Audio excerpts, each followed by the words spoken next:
네, 반갑습니다. 예.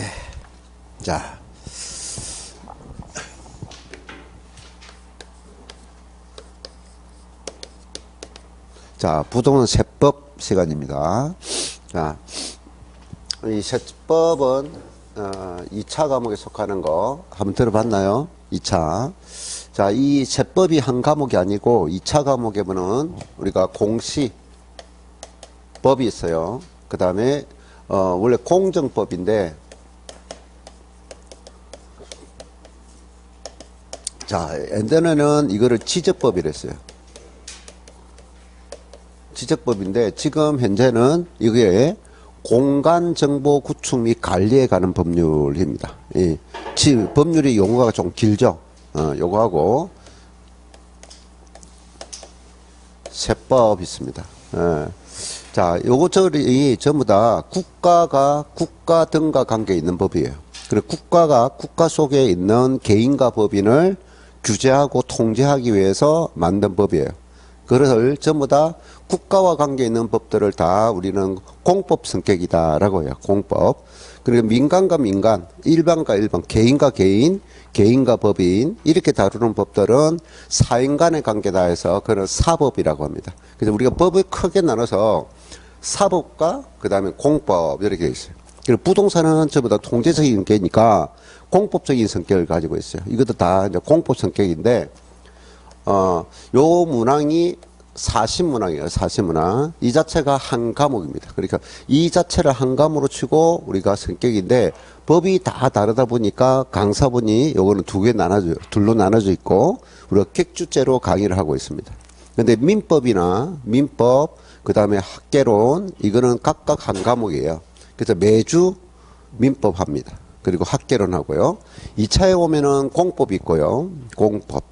자, 그 다음에 우리가 여기서 뭡니까? 중개사법이 있어요. 중개사법.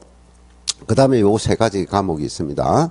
자, 그래서 우리가 요 40문항 중에서 요것이 12문항. 요것도 12문항. 요거 16문항. 이렇게 출됩니다. 예.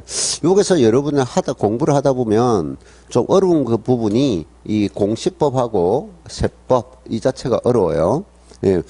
법은 법이지만 법의 체계가 다 달라요. 그래서 또 이런 법을 보면은 A에서 적용하는 내용이 B에서 적용하는 법에는 또 달리 적용하고 있습니다. 이런 것 때문에 조금 헷갈릴 수 있어요. 예. 자. 그 다음에 우리가 공법 성격인 성격들, 우리가 요런 걸 다 공법 성격이라 하는데, 사법이 아니라, 예, 공법 성격이라고요. 자, 일단, 여러 민법을 배워보면, 민법은 우리가 무조건 형식주의라고 해요. 형식주의. 법을 대항력을 가질 때, 어떤 거를 이제 증거주의가 되기 때문에, 우리가 뭡니까? 등기부, 등록원부에 있는 내용이 우선합니다. 그래서 내가 예를 들어 각각 어디 부동산을 아파트를 쓰고 매매했어요. 근데 갑이라는 어리란 사람이 매수자라죠. 매수자가 뭡니까? 잔금을 지급을 했어요. 잔금을 지급을 했는데 아직 본인 앞으로 이전 등기를 안 했어요. 그럼 소유권 인정될까요? 안 될까요? 매수자의 소유권은 인정되지 않습니다. 그거는 민법이에요. 근데 공법성의 성격은 등기를 안 해도 계약에 의해서 잔금을 치렀잖아요. 잔금을 치렀기 때문에 내 거를 주장할 수 있는 거예요. 그래서 그런 거를 우리가 형식, 서류상의 내용을, 국가가 인정하는 서류상의 내용을 공부라고 해요. 공적 서류. 공적 서류와 관계없이 실제로 일어난 사건의 결과를 가지고 하는 것을 실질주의라고 해요. 그래서 공법 성격들은 전부 다 실질주의 성격을 띠고 있다 하는 거죠. 실질주의를 다르게는 우리가 사실주의다 하는 거죠. 그리고 똑같은 내용을 가지고 법을 적용할 때도 사법에서 적용할 때와 공법 적용이 다르다는 거죠. 알겠습니까? 일단 요거 한번 알아주고, 자, 그 다음에 우리가 세법은 크게 구성하여서 조제 총론이라고 있어요. 총론 있어요. 자, 여기 총론이라 했으니까 이 총론은 뭡니까? 안에 본 내용을 이해하기 위해서는 기본적인 내용을 알아야 된다는 거죠. 기본적인 내용을 알아야 이해를 할 수 있다는 거죠. 이해를. 자, 그 다음에 공통적인 사항을 다루고 있다. 자, 기본적이고 공통적인 사항을 다루고 있는 겁니다 하는 거죠. 그래서 요거를 먼저 좀 잘 이해를, 암기를 안 해도 이해를 하면은 우리가 쉽게 적용하는데, 요거를 이해 못하면 좀 힘들어요. 자, 그리고 이 세법적인 성격들은 똑같은 법이라도 어디서 용어를 많이 가져오느냐는 거죠. 예, 공법. 요 공법 말고 토지와 건물에 의해서 다루는 법이 있어요. 그거를 2차 과목에 공법 따로 있어요. 그러니까 요것도 이거는 세금에 대해서 공법이고, 이거는 등기부 등록본부의 내 권리를 공시하는 방법에 대해서 다루는 공법이고, 요거는 토지에 대한 정보를 알려주는 공법이다 이 말이에요. 법이 다 다르죠, 그죠? 그래서 2차에 딱 그냥 공법이다라는 과목은 그것도 공법, 요것도 공법인데 뭐냐, 토지와 건물에 다뤄서 대부분 정의하고 있어요. 토지에가. 자, 그래서 기본적인 공통사항인데, 요 조제총론은 일반적으로 한 문제에서 두 문제 정도, 일반적으로 두 문제가 많아요. 두 문제가 많이 출제되고 있습니다. 자, 그래서 요거 이번 과정에 우리가 11월 달과 12월 달 두 번 강의를 할 건데, 올해는 조제총론 위주로, 조제총론을 위주로 할 거고, 1월 달, 2월 달은 이제 뭡니까? 본 개조에 대해서 기본 과정에 들어갈 거예요. 그래서 요거는 처음만 좀 잘 들어놓고 계속 이 강의를 계속 해줄 수 없어요. 그래서 뒤에 오시는 분들은 동영상을 듣고 조금 익혀야 되고, 우리 처음 오시는 분은 직접 본 강의를 듣고 하는 것이 좋고요. 네. 자, 그 다음에 우리가 부동산을 여러분이 중개 업무에서 가장 많이 하는 업무가 뭐죠? 매매죠. 매매 중개죠. 그리고 임대 중개죠. 그러면 매매는 사고 파는 거잖아요. 그럼 부동산을 살 때 세금이 어떤 세금이 들어갈까? 그동안 팔 때 파는 사람 있잖아요. 파는 사람은 어떤 세금을 내야 될까? 그러니까 매매가 일반적인 중개니까 살 때 세금이 뭐가 있지? 팔 때 세금이 뭐가 있지? 이걸 알려주는 거예요. 그래서 우리 시험에는 부동산을 취득할 때, 취득하는 과정에는 어떤 관계되는 세금들이 있을까? 요거를 익히는 거고, 그 다음에 부동산을 일정 기간 동안에 뭐 하겠어요? 보유하겠죠. 보유. 자, 그러면 살 때 세금은 매수자가 내는 거고, 또 팔 때 이거를 처분이다 또는 양도다, 매각이다 이렇게 말합니다. 그러면 처분할 때는 어떤 세금이 관계될까 하는 겁니다. 자, 그 다음에 임대는 뭐죠? 임대는 매매가 아니잖아요. 누군가가 가지고 있는 부동산을 내가 타인에게 뭡니까? 임대하죠. 임대. 그러면 임대를 내가 임대 사업을 하기 위해서 본인이 사용하기 위해서 부동산을 가지고 있으니까 나는 다른 사람들이 가지지 않는 재산의 가치를 가지고 있잖아요.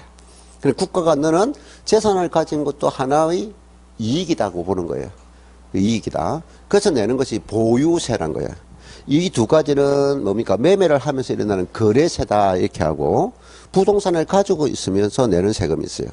그거를 보유 단계 세금이 있단 말이에요. 됐나요? 그래서 우리는 크게 취득 단계, 보유 단계, 양도 단계인데, 아까 세법은 우리가 몇 문제 논다 했어요? 16문제가 논다 있죠. 16문제.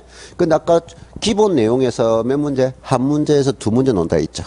자, 그러면 취득 단계 세금에서는 기본적으로 4문제 정도를 봐야 되고요. 그 다음 보유 과정 세금에서도 4문제 정도가 나옵니다. 그리고 처분, 여기서 6문제가 나와요. 알겠습니까?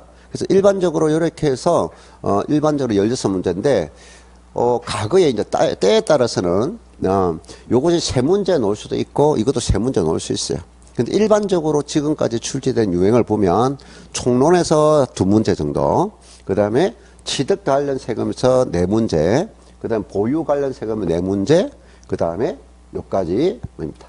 자, 그럼 우리 또 생각해 볼 때, 부동산을 살 때는 세금을 한 번만 낼까요? 계속 낼까요? 한 번만 내겠죠. 이거 암기 하나 되겠죠, 그죠? 내가 아파트를 구입했는데 1년 후에 살 때 세금 한 번 냈네. 또 1년이 지나가 또 취득하는 세금 내라. 아니겠죠. 한 번만 내는 겁니다. 그럼 파는 사람도 뭡니까? 한 번입니다. 그럼 한 번은 언제 내느냐? 부동산을 팔 때 일정 기간 또 이거를 1개월은 보유할 수 있고 3개월 보유할 수 있고 6개월 보유할 수 있고 1년, 2년, 3년 보유기간 동안에 몇 년 보유했느냐는 거지. 보유기간 동안에 내 부도는 가치가 올랐어요. 올랐을 때 이익이 생겼다고요. 그리고 팔 때 이익이 있으면 내지만 팔아도 적자, 손실이 되면 세금 부담이 없어요. 그리고 팔 때는 뭐다? 이익이 있어야 내는 거고, 취득이라는 것은 투자는 돈이잖아요. 돈이 나가는 거지 이익이 발생하지 않잖아요. 예, 그래서 한 번 내는데 이거는 이익이 있든 없든 내는 거예요. 취득할 때는 뭐다?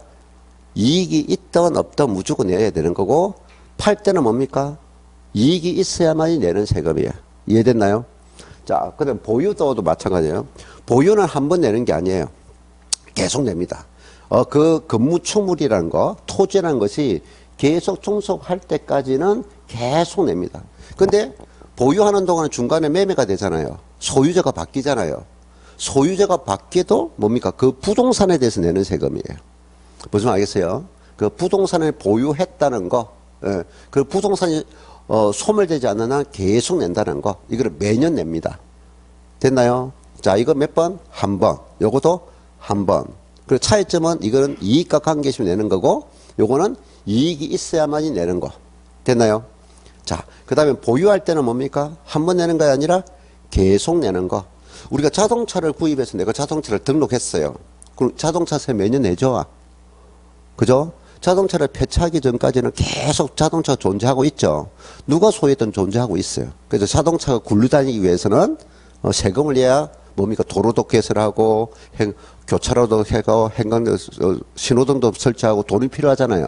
그 비용을 부담해라 하는 거죠. 그래서 매년 낸다 하는 거죠.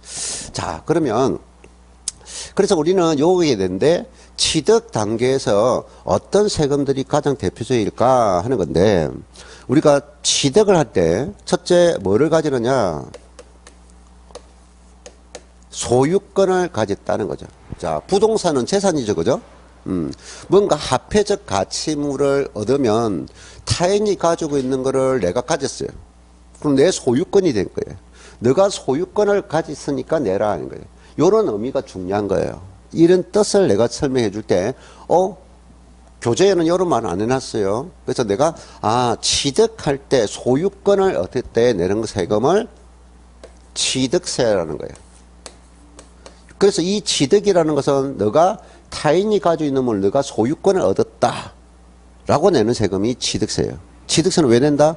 소유권을 얻었기 때문에 내는 세금이야. 이렇게 된 거예요. 알겠어요? 의미가. 그거를 취득세라고 합니다. 취득세. 자, 근데 우리가 취득이라는 것은 마트에 가서 물건을 구입하는 거, 타인이 가지고 있는 물을 내 것을 가져온 거 다 취득이에요. 근데 취득한 모든 물건에 다 세금을 부과하지는 않아요. 네. 아까 공법이랬죠? 정해준 것만. 법에 정해준 것만 취득할 때 내라. 우리가 세탁기를 구입할 때 취득 낼까요? 안 냅니다. 세탁기를 구입할 때 취득세 안 낸다고요. 됐나요?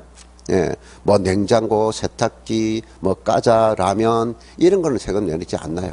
근데 취득세는 몇 가지가 있느냐? 15가지 종류가 있어요. 너가 취득세의 소유권을 얻는 것이 요 15가지 종류가 정해질 건데, 15가지 종류를 알라고 노력해 주면 되는 거예요. 그래서 15가지 종류가 정해져 있다. 이런 걸 열거주의라는 거예요. 법에 정한 대로, 이 말이에요. 됐나요? 법에 정한 대로. 그리고 15가지 종류가 있어. 자, 그럼 15가지에 대해서 취득했을 때 누군가 세금을 부담해야 되겠죠? 세금을 내라 했으니까. 그럼 누가 낼까요? 사용자가 낼까요? 아니면 내가 부동산을 구입해가 내가 사용하지 않고 타인에게 바로 임대를 줄 수 있잖아요.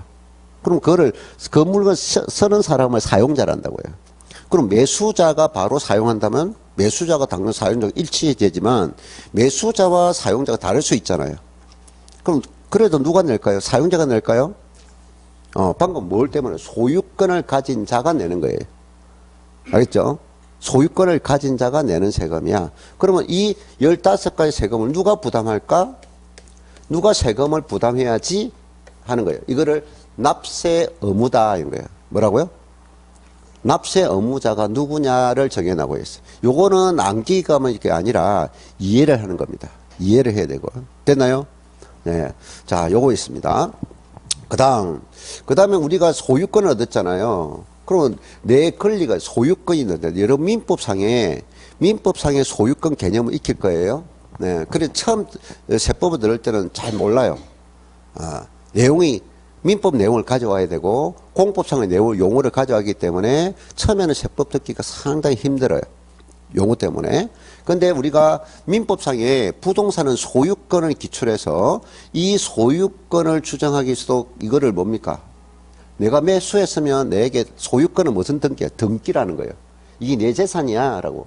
그런 것을 내 재산이라는 것을 권리를 내 스스로 보호받지 못하니까 국가의 힘을 빌려서 보호를 받는 거예요. 국가의 힘을 빌려서 보호받기 위해서 공시라는 거예요. 저 공시는 우리가 알리는 것이 공시예요. 근데 내 재산권 권리를 보호받기 위해서 공시하는 내용이 있고, 국가가 어떤 정보를 알려주는 것도 공시예요. 근데 여기서 이제 공시라는데, 정보를 알려주는 거는 국가가 그냥 알려주는 거예요. 국가 단독으로 하는 행위니까 우리가 세금 낼 필요가 없어요. 됐나요? 근데 우리가 개인이나 법이 자기 권리를 주장하기 위해서 따로 공시하는 겁니다. 그럼 국가에 수수료를 줘야 돼요. 수수료. 그걸 공시합니다라고요. 공시. 자, 근데 공시하는데 여기는 우리가 법원에 가서 하는 공시가 있고 주무행정기관에 가서 공시하는 거 있어요. 들어봤나요? 우리 부동산은 어디에 할까요? 공시를. 그렇죠. 법원. 그 말해도 알 수 있겠죠. 우리 상식적으로. 근데 자동차는 어디에 할까요? 내 자동차다 내 거야. 그거는 등록하죠. 그죠? 예, 그거는 법원이 아니죠. 법원이 아니고, 그거를 행정기관에 그 담당하는 부서가 있다고요. 부서. 그러니까, 이게 자동차를 이동하죠. 그죠? 움직이는 물건이죠. 그럼 움직이는 물건 내 권리를 어디서 주장할까요? 만약에 창원에 할까요? 울산광역시에 할까요? 내가 내 자동차를 구입하고 내가 어디서 이 자동차를 이용할 거냐에 따라서, 그러면 내가 창원에 가서 등록할 필요가 없잖아요. 내가 여기서 주장하니까, 네? 울산광역시에 등록을 해야 된다고요. 내가 자동차를 구입해가지고 창원에서 사용할 거야. 그럼 창원시에 가서 등록해야 된다고요. 등록소가 다 다르다고요. 무슨 말인지 알겠나요? 그래서 공시라는 것은 내 권리를 주장하기 위해서다 말이야. 그러면 일반적으로 그거 용어는 등기한다라고 해요. 또는 등록한다라고 해요. 근데 말은 달리 썼지만 뭡니까? 개념은 의미는 같다는 거예요. 내 권리를 주장해서 행정기관에 가서 하는 행위를 공시다 이 말이에요. 그럼 국가에 뭐냐? 수수료 줘야 되겠죠. 그래서 요거는 취득세는 방금 뭘로 관계 있다? 소유권을 얻기 때문에 내는 거다 인 거예요. 그러면 공시는 뭡니까? 공시를 함으로써 거기에 대한 내 권리를 주장하는 수수료 성격으로 내는 거야. 수수료 성격으로 내는 세금이 있어요. 자, 그거를 우리가 등록 면허세라고 합니다. 등록세라고 해요. 네, 등록세. 원래는 등록세인데 요게 면허가 한 개 붙어요. 원래는 등록세, 면허세 다른데요. 이 성격이 각각 수수료 성격이라서 각의 두 개 세금을 하나로 만들었어요. 통합했다라고 해요. 근데 우리는 나중에 면허에 대한 세금은 시험 안 나요. 등록에 대한 것만 시험 나요. 근데 등록은 부동산과 관계되니까 우리는 부동산 두 개니까 부동산 등록 사항이 뭐냐는 걸 주된 내용을 배워요. 됐나요? 그러면 소유권 등기 있죠. 소유권도 등기합니다. 그럼 소유권 등기는 여러분 나중에 보면 타인이 가지고 있는 것을 내가 매매로 구입할 수 있고 아니면 부모로부터 뭔가 살아생전에 받을 수 있는 게 있어요. 그 대가 없이. 그럼 사망 후에 받는 게 있어요. 그럼 둘 다 뭐냐? 무상으로 재산을 얻어도 소유권을 얻은 거 맞죠? 그죠? 무상으로 받아도 소유권이 넘어오는 거예요. 자, 돈을 주고 산 것도 소유권이 넘어온 거고, 대가 없이 부동산을 가져와도 소유권이 넘어온 거잖아요. 이해됐나요? 그래서 소유권을 얻기 때문에 치내라. 유무상 불문하고 내라, 이 말이에요. 근데 여기에 무상이 있어요. 내가 부모로부터 재산을 받았다고 다 상속이 아니에요. 누구에서 받았느냐가 문제가 아니고 언제 받았느냐가 있어요. 거기 상속과 정렬한데 상속과 정렬은 재산을 뭐다? 무상으로 받았어요 하는 개념이에요. 되나요? 그럼 정려받았다, 상속받았다 차이점 뭘까요? 할 때 사망 전에 받았습니까? 사망 후에 받았습니까? 하는 거예요. 자, 그러면 사망 전에 받았다 하면은 그건 정려받았다라고 해야 돼요. 사망 후에 받았다 하면은 뭐냐? 상속받았다라고 해요. 알겠습니까? 요 구분할 수 있겠죠? 그래서 우리가 부모로부터 받은 죄는 다 상속받은 거야. 그게 아니고 언제 받았느냐? 사망 전에 받으면 정려받았다 해야 되고 사망 후에 받으면 사망 후에 받으면 상속받았다라고 해요. 이해됐나요? 됐죠? 자, 이거는 여러분도 일방사회에서 알고 있을 거예요. 그런데 모르는 사람도 많다 이 말이에요. 상속과 정려. 상속과 정려. 친구가 재산이 좀 많아요. 친구가 사망으로서 내한테 재산을 남겼어요. 그럼 나는 뭘 받았어요? 친구가 사망해서 친구가 나를 너무 좋아해가지고 내한테 재산을 남겼다고. 그럼 나는 뭘 받았어요? 상속받았잖아요. 방금 상속과 정려의 차이점은 누구한테 받느냐가 문제가 아니라니까. 무상으로 누구 언제 받았느냐가 말이라고요. 언제 받았느냐. 이해됐나요? 다시 한 번 더. 부모로부터 받는 것만 상속이 아니라고요. 오케이? 사망 후에 받은 재산은 다 상속받았다 이 말이에요. 오케이? 사망 전에 받은 재산은 다 정려받았다라고 해요. 알겠죠? 요 차이점을 알면 됩니다. 자, 그래서 내가 매매 취득해도 뭡니까? 취득세네요. 소유권에 가 있기 때문에.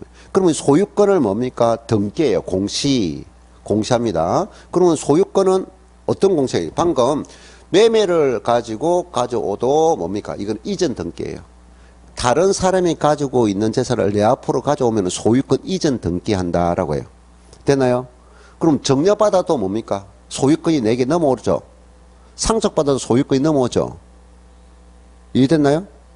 그럼 그거를 소유권 이전 등기라고 해요. 이전 등기. 자, 그 다음 또 소유권 등기는, 자, 토지는 원래 존재하고 있죠. 토지를 만들 수 있어요, 없어요? 토지는 만들 수가 없죠. 그러니까 토지 면적을 늘리거나 실질적 면적을 늘릴 수가 없어요. 근데 여러분이 토지 용도가 있어요. 토지 용도가. 지목이라는데 그것이 나중에 공적법에 의해서 토지 이름은 28개 이름을 사용하세요라고 되어 있어요. 27개 용도만 사용하세요. 그럼 국가가 너는 이 땅을 요 용도로만 사용해, 이 용도로만 사용해, 이 용도로만 사용해 있어요. 용도 이름이 뭐가 있다? 28개가 있어요. 전답, 가목, 임강, 연대, 장학, 차주, 창도, 철제, 청구, 유양, 수공, 재원, 종사모자 이렇게 28개 이름이 있어요. 근데 내 땅을 보니까 국가에서 너 땅은 전이야 라고 했어요. 뭐라고요? 전이 뭐죠? 용도가? 작물 재배를 이용하는데 물을 대지 않고 이용하는 땅 있어요. 자, 그럼 답이 있죠. 답은 뭐냐? 논이죠. 논은 물을 이용해서 땅을 작물 재배를 이용하는 것을 논이라고 해요. 됐나요?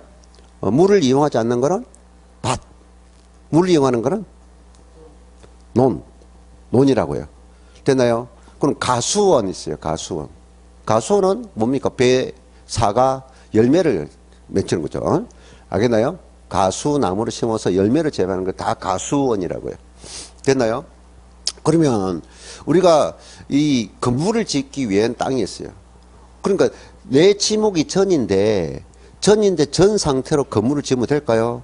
안 됩니다. 만약에 내 밭에다가 건물을 짓다. 그러면 국가에서 뭡니까? 왜 정하지? 내가 사용 용도를 정해주지 않았는데 왜 이 건물 지어? 그러면 뭐냐? 확인해가지고 가태로 나와요. 가태로가. 예? 그걸 부담금이라는데 엄청 부담이 세요. 땅 가치의 30%를 내야 돼요. 한 번 내는 게 아니고요. 6개월 경과했는데 또 철거하고 안 했죠. 또 나와요. 계속 놉니다. 그럼 계속 다른 용도로 아니고 건물 철거 안 하면 계속 논다고요. 그게 공법이라고요. 그래서 국가는 국가 속에 있는 개인 법인들이 너 마음대로 다 행동할 수 없어요. 국가의 어떤 통제 안에 그 만든 분이 다 공법 성격이에요. 그래서 내 땅이 전인데 전 상태로는 뭡니까? 건물 지으면 안 된다 했죠. 그러면 이 건물을 지을 수 있는 지목이 있어요. 거기 대입니다. 대. 아니면 장. 알겠어요? 창고. 그럼 창고 용지다 하면은 창고 건물만 지어야 되는 거예요. 되나요? 대라면은 주거용 상업용 건물만 지을 수 있다는 거예요. 장이면 공장이에요, 공장. 공장 부지니 공장 건물을 짓죠. 공장 건물에 주거용 주택을 지으면 안 된다는 거예요. 만약에 그 지목에 사용하는 용도로 짓지 않으면 뭐가 온다? 국가에서 강제금이, 부담금이 온다고요. 알겠죠? 뭐 사용할 수 있어. 그럼 부담금 온다고요. 그래서 그렇게 하는데, 그러니까 전이나 답이나 가수원 상태에서 건물을 지을 수 없으니까 내가 이거를 뭐냐? 지목을 변경시켜야 된다는 거예요. 되나요?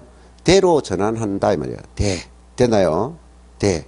그래서 이렇게 변경을 하니까 실질적인 토지 면적은 늘어나지 않았지만 뭐 하니까?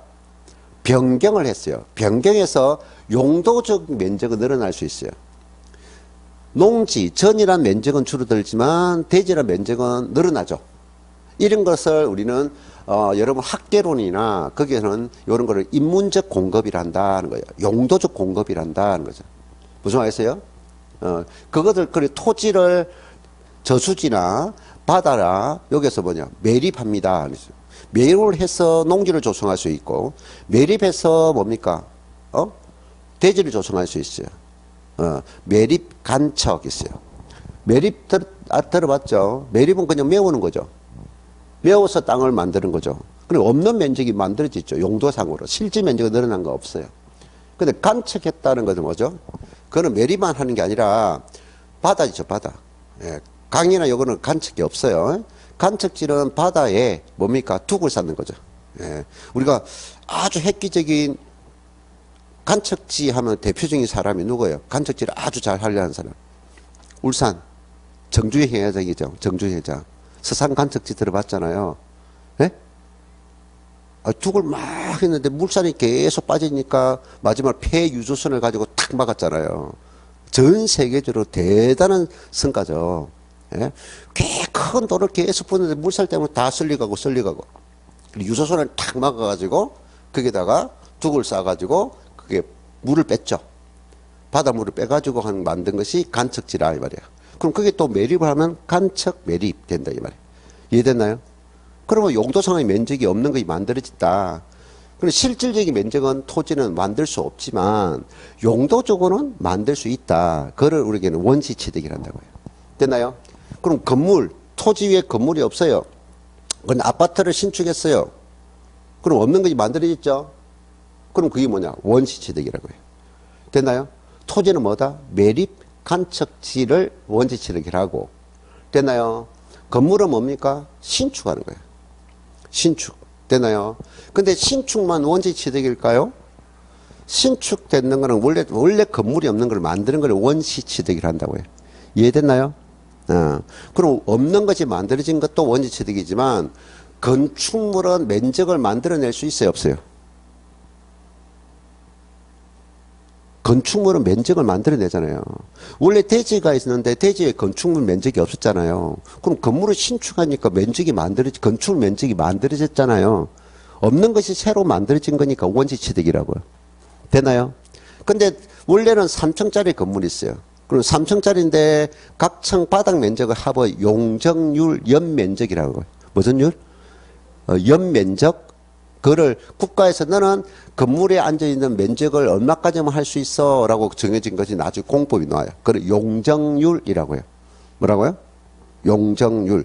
전체 건물 바닥 면적을 얼마까지만 해. 너 땅에. 이걸 용적률이라고 해요. 또 바닥 면적이 있는데 그 건축물이 앉을 수 있는 면적이 있어요. 그것도 법에 정해놓고 있어요. 그걸 건폐율이라고 해요. 자, 요게 건물이 토지가 있다고요. 토지. 그럼 여기 건물을 앉을 수 있어. 지을 수 있어. 근데 국가에서 너 요 대지에 꽉 차서 건물을 다 짓지 마. 이런 거예요. 그러면 건축물이 바닥 면적은 이 정도 면적만 해. 라고 했어요. 이거를 뭐다? 건폐율이라고요. 건축물 바닥 면적. 됐나요? 그럼 요 부분을 비워둬야 돼요. 그러면 건물을 1층만 지었다면, 예. 건축물 1층만 짓다면 연면적은 요 면적밖에 없죠. 요 지상 부분, 예, 옥상 부분은 면적이 들어가지 않아요. 그럼 2층을 지었다. 2층을 지으면 이제 건축물 바닥 면적은 뭐죠? 1층, 2층 면적. 되나요? 이 두 개 면적을 합한 것을 뭐다? 연면적이라고요. 그럼 너가 건물을 때 연면적 얼마까지만 할 수 있어? 라고 적은 거예요. 용적률이라고요. 죄송합니다. 저 무음을 해놨는데 또 살이 나네. 자, 건축물 전체 면적은 뭐다? 연면적. 바닥 면적은 그냥 바닥 면적인데 요거를 규제하는 것이 나중에 건축물 바닥 면적 규제는 건폐율. 되나요? 전체 건물 면적을 하는 걸 용적률, 연면적 제하는 것. 요겁니다.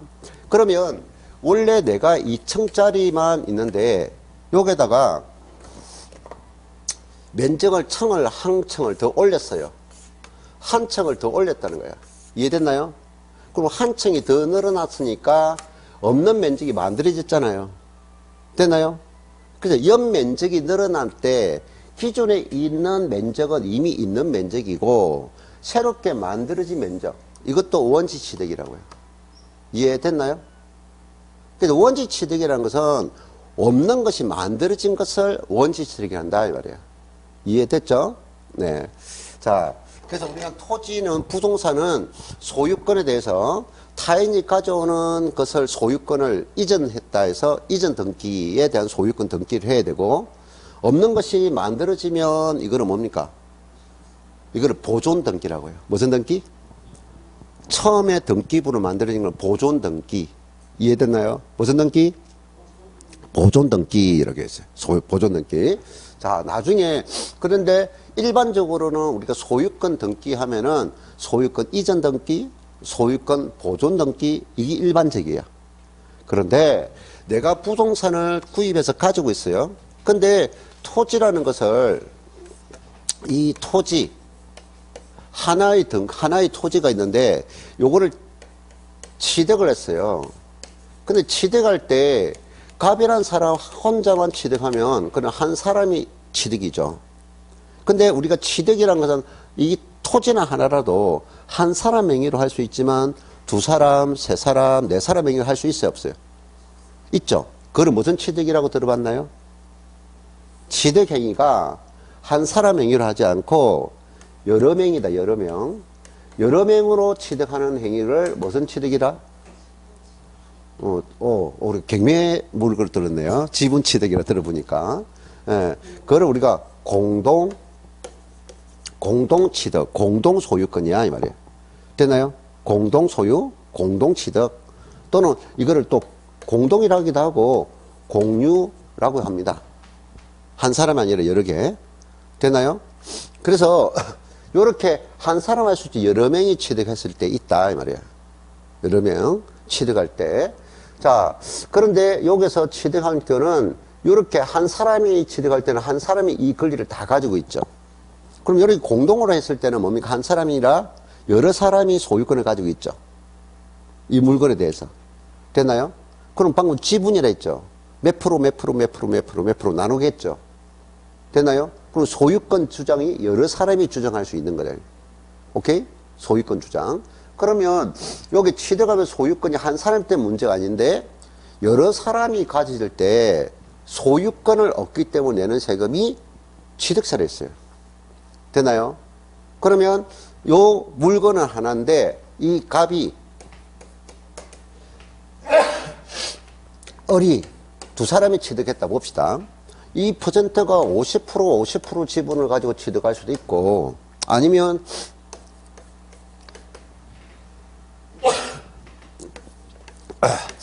지분이 다르게 취득할 수도 있어요. 되나요?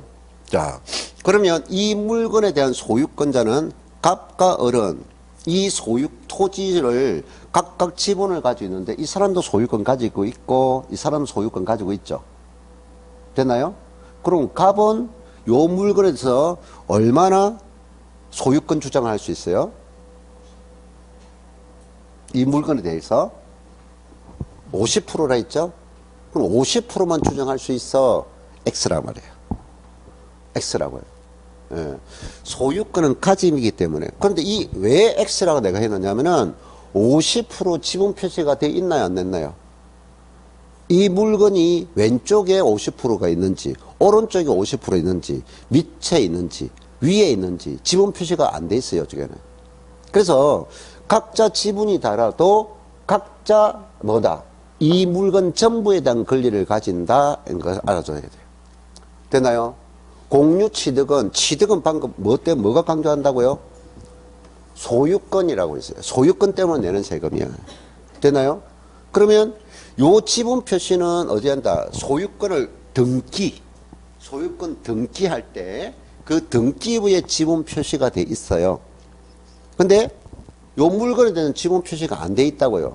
어디 쪽에 있는지. 그래서 이 소유권을 가질 때 취득했을 때 한 사람은 한 사람이 전부지만 여러 사람이 했때는 그 소유권에 대한 권리를 각자 전부다 말이에요. 각자 뭐 한다? 전부 권리를 주장할 수 있다. 전부 권리를 주장할 수 있다. 라고 알아들어요. 알겠습니까? 그러면 이제 공유 취득한 것을 한 사람 취득한 관계 없는데 공유 취득한 것을 토지를 나중에 처분 매각합니다. 처분. 됐나요? 그러면 여기서 이제 흐름이 되는 거죠. 소유권을 누가 갖다고요? 공유할 때는 각자 전부에 대한 권리를 가지고 있다 있죠. 그럼 이 공유 재산을 매각할 때는 각자가 전부를 권리를 가지고 있기 때문에 이 토지 자체를 매각하려면 어떻게 해야 될까요? 동의를 얻어야 된다고요. 각자 전부의 권리를 가지고 있기 때문에 이 공유 재산을 매각할 때는 이 물건 자체를 매각하고자 할 때는 상대방의 동의를 얻어야 된다고요. 동의를 얻지 않고서는 매각할 수 없어요. 됐나요? 근데 이거 착각하면 안 돼요. 토지 자체를 매각을 할 때는 취득할 때 각자가 전부의 권리를 가지고 있기 때문에 그 물건 자체를 매각하고자 할 때는 뭐다? 상대방의 동의를 얻어야 된다 하는 거죠. 이게 기본이에요. 근데 나중에 민법을 비하다 보면 예외가 있긴 합니다. 근데 기본 내용만 알았어요. 되나요? 그러면 요거는 물건 자체는 동의를 얻어야 되지만 각자가 가지는 지분 있죠.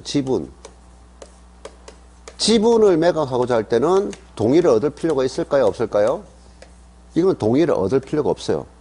지분은 물건이 아니라고요. 알겠어요? 그럼 물건 자체를 팔고자 할 때는 뭐 한다? 동의를 얻어야 되고. 됐나요? 자기가 가지고 있는 지분만을 팔 수는 있다고요. 동의 얻지 않고. 그래서 우리가 경매 물건 보면 여러 사람이 가지고 있는 물건이 딱 있어. 그럼 지분 경매 물건 오지 물건 자체 매각이 노는 게 아니라고요. 알겠습니까? 네. 그게 다른 개념이다. 이 말이에요. 다른 개념. 자, 그 다음에 또 만약에 매각을 했다고 봅시다. 동의를 얻어서 매각을 했어요. 그리고 매각했더니 내가 보유기간 동안에 소득이 생겼어요. 그럼 소득도 어떻게 낼까요? 소득은 무조건 1인 기준입니다. 몇 인 기준? 소득은 1인 기준입니다. 소득은. 그럼 아까 여기서는 각자가 전부에 대한 권리를 가지기 때문에 요 취득세는 뭐냐면은 연대 납세에 어무러져야 돼요. 무슨 의무? 연대 납세 의무. 연대가 뭐예요? 여러분 들어봤죠? 공동 책임이 진다 이 말이에요. 공동. 연대 책임이라는 거. 옛날 우리가 연대 보증 들어봤죠?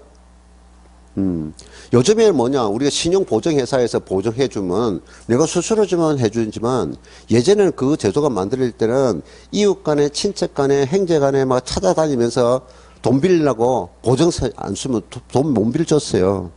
예전에. 그래, 보증 잘못 썼다가 뭐 날린 사람 많잖아요. 예? 사기꾼 많이 만나고. 그래서 그 제도가 아니고, 이거를 연대라는 것은 두 사람 이상이 공동으로 책임지는 행태를 연대다 이 말이야. 그러면 만약에 갑이라는 사람이 50% 세금 내야 되는데 50% 세금 안 냈을 때는 을도 원래는 50% 내면 되지만 갑이 세금을 내지 않으면 을이 모든 책임을 다 져야 된다 이 말이야. 전부 권리를 가지고 있다. 이게 연대 납세 뭐예요? 알겠어요? 연대. 그런데 요거 매각했어요. 소득이에요. 소득은 소유권을 얻기 때 얻는 세금이 아니라 본인이 가지고 있는 소득에 대한 내는 세금이지 이거는 소유권이 아니라고요. 소유권이 없어지는 거야. 그래서 이때는 소득은 각자 내는 겁니다. 각자. 그는 각자 전부를 걸린다 했죠. 이거는 각자 자기 지분에 대한 소득만 부담하면 돼요. 각자 자기 지분에 대한 것을 하면 돼요. 그럼 여기는 연대 납세 의무가 있을까요? 없을까요? 연대 납세 의무가 없어요. 됐나요? 그래서 공동으로 취득했을 때 세금 부담과 공동 취득을 매각했을 때 그 소득분에 대해서 내는 세금은 각자 부담하는 것은 맞지만 각자 자기 지분을 부담해야 되지만 이건 연대 납세의무가 있고 이거는 부동을 팔았죠. 이거는 소유권에 대는 세금이 이익이 되는 낸 세금이니까 자기 이익분에 대해서 부담하는 세금이다 이 말이야. 알겠어요? 이거는 연대 납세의무가 없다 이 말이야. 취득할 때와 팔 때 개념이 다르다 이 말이야. 됐나요? 자, 그래서 여기서 우리가 들은 것이 취득할 때 내는 세금이 뭐라고요? 취득세입니다. 취득세. 자, 그 다음에 부동산을 취득하면서 각종 부동산에 관한 권리들, 부동산에 관한 권리들을 공시하며 내는 수수료 성격에 대해서 내는 세금을 등록면허세라고 해요. 등록면허세. 자, 이 등록면허세는 부동산에 관한 등기사항이 있어요. 첫 번째 아까 소유권 등기 있죠. 소유권 등기, 무슨 등기? 이전 등기, 보존 등기 할 때 수수료가 들어간다 있죠. 됐나요? 자, 그 다음에 이렇게 이제 공유했다가 나중에 아까 뭐야 처분할 때 동의를 해야 된다 했죠. 매각하려면. 그럼 매각하려는데 한 사람은 동의를 안 해줘.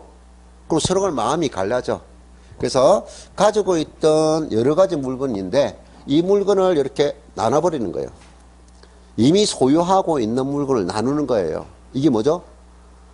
분할이라고요. 뭐라고요? 공유재산을 여러 사람이 가지고 있는 거를 각 지분별로 나누는 거예요. 이걸 분할이라고요. 공유재산 분할. 됐나요? 공유재산 분할. 자, 그러면 원래 한 개 땅인데 요 두 사람이 50% 50% 있죠. 그럼 왼쪽 부분을 나는 가져갈 거야. 50%를. 아니면 어른 뭡니까? 여기 50% 가져갈 거야. 이렇게 원래 가지고 있는 점 나누는 것을 뭐다? 분할 등기. 이걸 소유권 분할 등기라고요.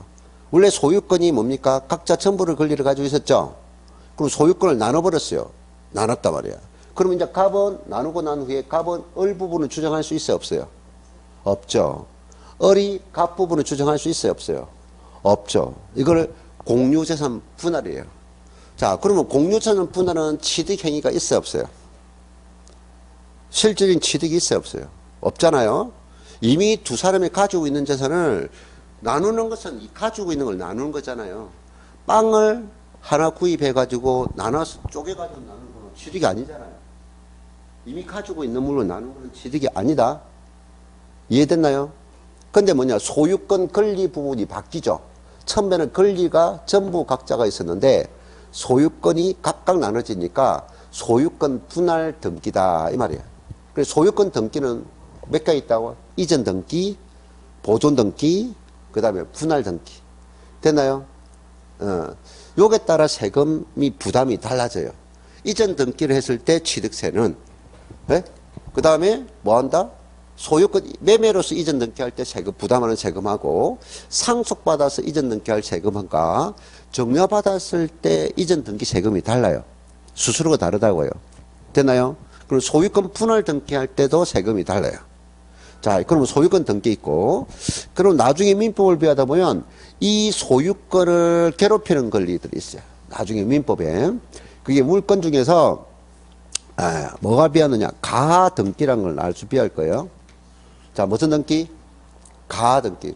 잘 모르지만 가하 등기란 게 들 거래요. 가하 등기 있고, 그 다음에 또 있는 지상권 있어요. 뭐라고요? 지상권 있어요. 지상권. 예. 지상권. 그 다음에 나중에 민법상에 지역권이라고 들을 거예요. 지역권 있어요. 자, 가등기나 지상권과 지역권은 부동산을 가지고 있는 사람이 아니면 앞으로 부동산을 가질 사람이 자기 부동산의 권리를 주장하기 위해서 하는 행위를 가등기, 그 다음에 지상권, 지역권 설정 등기라고 해요. 이거는 이전 등기도 아니고 보존 등기 아니고 이거는 권리들을 물건이요, 물건. 이거를 설정 등기라고 해요. 무슨 등기? 설정 등기라고 해요. 설정 등기. 됐나요? 자, 이것이 우리가 있고요. 자, 이 가등기는 우리가 매매를 했어요. 부동산을 매매를 했어요. 사고 팔고 매매 계약을 했어요. 근데 갑과 을이 매매 계약을 했는데 아직 계약금을 치르지 잔금을 치르지 않았어요. 근데 매도자가 매매 계약을 하고 했는데 갑자기 부동산 가치가 팍 올라 버렸어요. 가치가. 그럼 매도자가 팔고 싶어요, 안 팔고 싶어? 원래 계약은 3억에 했는데 갑자기 개발 불안이 불어가지고 계약한 부동산이 4억 5천이 됐다고, 1억 5천 팍 뛰었다고. 그럼 팔고 싶어, 안 팔고 싶어? 안 팔고 싶죠. 알겠어요? 그럼 이렇게 했을 때 갑이란 매도자가 매수자 모르게 다른 사람을 끌어들여 가지고 매매할 의도가 있다 없다? 있다 말이야. 우리 사회에서 이런 생각을 충분히 해봐라. 우리 생활에 원래 매매 계약을 했단 말이야. 계약금 지급했고 잔금을 아직 지급하지 않을 뿐이야. 그러면 당연히 계약을 했기 때문에 뭡니까? 매수자가 을이 부동산 가치가 올라도 을이 가져가야 된다고. 알겠어요? 근데 매도자가 만약에 계약 파기를 하면 거기에다 위약금을 물어줘야 된다고. 그걸 나중에 민법상에 비우는 거고. 근데 또 이 사람이 계약금을 물더라도 다른 사람의 계약금을 주더라도 더 많은 이익을 받으면 되잖아. 제3자를 끌어가 그 사람과 매매할 수 있다고. 알겠어요? 그럼 나중에 민법에서 선이다, 악이다 이런 말이 나와요. 선의는 상대방이 제3자가 그 사람과 모르고 하는 행위.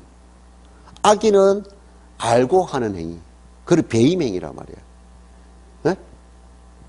알겠어요? 짜고 쳤단 말이야. 그러면 이 매수 계약자는 자기 부동산을 뺏기고 싶지 않아. 눈치를 보니까 딱 거기 보여. 알겠어요? 그러면 다른 제3자가 계약하더라도 내 부동산을 다른 사람에게 소유권을 넘겨주지 않기 위해서 하는 행위가 가등기 설정이라고. 매수 계약자가. 네? 그럼 가등기 설정해 놓으면 다른 사람 계약해도 소유권은 무조건 매수 계약자에 간다 이 말이야. 알겠어요? 그 내용은 사실 민법에서 배우고 우리 세법은 가등기는 누가 해야 됩니까? 정도는 알고 있으면 돼. 가등기는 누가 주장합니까? 이걸 알라고요. 어떤 대학력을 가지고 하는데 그거 우리 시험에 안 나와. 가등기는 누가 합니까? 라는 개념을 알라고요. 이해된다요? 누가 한다고요? 매수계약자. 아직 매수자가 아니잖아. 매수계약자가 주장한다는 거죠. 자, 그 다음에 지상권 있어요. 지가 뭐죠? 토지, 땅이죠, 땅. 상은 뭐죠? 토지 위잖아요. 그럼 토지 위에 이용할 권리를 가진 것을 지상권이라고요. 그러면 내가 토지 소유자야? 그럼 토지 소유가 지표가 있어, 지표. 뭐라고 했다고요? 지표. 이걸 지표권이란다고, 지표권. 그럼 토지 소유자는 이 지표 공간만 소유권을 주장할 수 있어요? 아니죠. 땅 밑에도 이용할 수 있어. 이용할 수 권리가 있어. 그럼 지상 부분도 이용할 권리가 있죠. 네? 그럼 토지 소유자의 소유권은 당연히 지표 공간만 이용할 권리가 아니라 지하 공간에 땅을 피워 지하수를 팔 권리도 있다 이 말이야. 위에 지상에 건물을 지어서 지상 공간을 이용할 권리가 있단 말이야. 이해됐나요? 토지 소유자는 당연히 기본적으로 지표권도 가지고 있고 지상권도 가지고 있고 지하권도 지중권도 가지고 있다 기본적으로. 이해됐나요? 소유권이라는 거는. 그리고 토지 소유자는 정당한 이익이 있는 범위에서 상하에 미친다라고 되어 있어요. 근데 우리가 내 땅 위에 건물이 비행기가 날아다니죠. 내 토지 건물 땅 위에 뭡니까? 고압 전선이 지나갈 수도 있죠. 네? 그러니까 내 땅은 어느 범위까지만 됩니까? 우리가 내 토지 소유자 권리를 가지고 있는 것이 사적권이라고 해요. 그럼 공공기관이 사용할 수 있는 공중권도 있다고요. 이해됐나요? 공정거돼 있어. 자, 그러니까 토지 소유자는 이미 따로 설정 등기를 안 해도 지상권을 가지고 있다, 없다? 이미 지상권을 가지고 있어요, 이 말이에요. 토지 소유자는. 이해됐나요? 그러면 내가 내 땅에 건물을 지었을 때, 건물을 지을 때 토지 소유도 내고 건물 소유자도 내잖아. 알겠어요? 그럼 내 건물 소유자가 내니까 토지 소유자하고 건물 소유자 같으니까 별도로 지상권을 설정할 필요가 있다, 없다? 없다, 이 말이에요. 없다. 그런데 우리가 홈프로서라든지 홈프로 대행마트 알죠? 임대 계약했다고요. 장기 임대 계약. 알겠어요? 그럼 나중에 임대 계약 기간 끝났어. 예를 들어서. 그럼 건물이 그대로 있으면 안 되잖아. 그럼 토지 소유자가 뭘 주장할 거예요? 철거해달라 이 말이에요. 철거해달라. 됐나요? 그래서 내가 토지 소유자의 일방적인 권리에 대해서 침해를 받으면 안 되니까 내 땅이 아니고 타인의 토지. 자, 지상권은 누가 한다고요? 내 땅이 아니라 타인의 토지에 건축물을 가지고 있는 자가 토지 소유자의 철거를 하려고 할 때 그 철거를 일방적으로 당하지 않기 위해서 하는 행위가 뭐다? 지상권 설정이라고. 누가 하는 행위라고요? 네? 건축물, 토지 위에 건축물을 가지고 있는 사람이라고요. 건축물 소유자가 지상권을 설정한다고요. 토지 소유자는 이미 지상권을 가지고 있으니까. 이해됐나요? 아까, 자, 가등기를 누가 한다고요? 매수 계약자. 되나요? 자, 지상권은 누가 한다고요? 타인의 토지에 건축물을 가진 자. 내 땅이 아니고 타인의 토지에 건축물을 가진 자. 이해됐나요? 요거 할 때 세금 내라, 이 말이야. 자, 그 다음에 지역권은 누가 할까요? 할 때, 자, 지역권은 땅은 이동합니까? 안 합니까? 이동하지 않았죠? 근데 땅은 이동하지 않지만은 우리가 땅을 보면은 사람이 누구나 공용으로 이용할 토지가 있어요. 공용 부분이 있다고요. 누구나 이용할 수 있는 땅. 그게 우리 도로 부분이 공용이죠. 그러면 내 토지가 도로에 접하고 있느냐, 도로에 접하고 있지 않느냐 하는 거 있어요. 되나요? 도로에 접하고 있지 않는 부분이에요. 내 땅은 도로에 접한 부분이 없어. 그건 어둘 맹자서가 명지라고 합니다. 되나요? 그럼 맹지는 도로에 접하고 있지 않기 때문에 그 땅을 이용하면 타인의 토지를 침범해서 이용해야 되잖아. 타인의 토지를 넘어서야 되잖아. 그러니까 그게 건축물을 지을 수 없다고요. 맹지는. 오케이? 맹지는 뭐 할 수 없다? 건축 지을 수 없다고요. 그럼 건축물을 짓기 위해서는 토지에 인접한 소유자와 협의를 해서 일정 부분 도로를 개설하면 그때는 도로에 접하죠.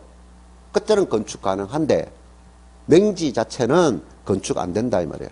이때 서로 간에 하는 것을 지역권이 있어요. 그래서 나중에 요게는 요역지란 말이 듣고 성역지란 말이 들어요. 민법에서 배울 거예요. 알겠나요? 그러면 지역권은 내가 받을 권리를 말합니다. 성역지는 지불할 권리를 말해요. 타인에게 내가 피해를 줬으니까 내 땅은 이동할 수 있는데 내 토지 부분이 타인에게 침해를 했어. 손해를 끼쳤어. 그때 주는 걸 성역지라고 해요. 그럼 내가 또 따지는 이동하지 않는데 타인이 내게 피해를 줬어. 거기에 대한 권리를 주장하는 것이 요역지라고 하는 거예요. 알겠죠? 그럼 여기에는 요역지 소유자가 하는 행위다 하는 거고. 자, 다시 이걸 누가 하는 거? 매수계약자. 이 정도를 개념을 갖고 있으면 이해가 엄청 빨라요. 이런 개념만. 뭐 어떻게 대항력을 가지는데 그건 알 필요 없어요. 이건 누가 주장하는 거야? 매수계약자. 이거는 누가 한다고요? 그렇죠. 그냥 건축물 가진 자 말고 타인의 토지 위에 건축물 가진 자. 이거는 누가 한다고요? 요역지 소유자. 됐나요? 이어 설정 된 게 있고. 자, 그 다음에 우리가 인간사회에서는 채권 관계 있어요. 채권 관계. 알겠어요? 그 채권 관계를 다루고 있는 거. 그 다음에 계속 이어서 설명드리겠습니다. 알겠습니까? 예. 자, 잠시 더 보죠.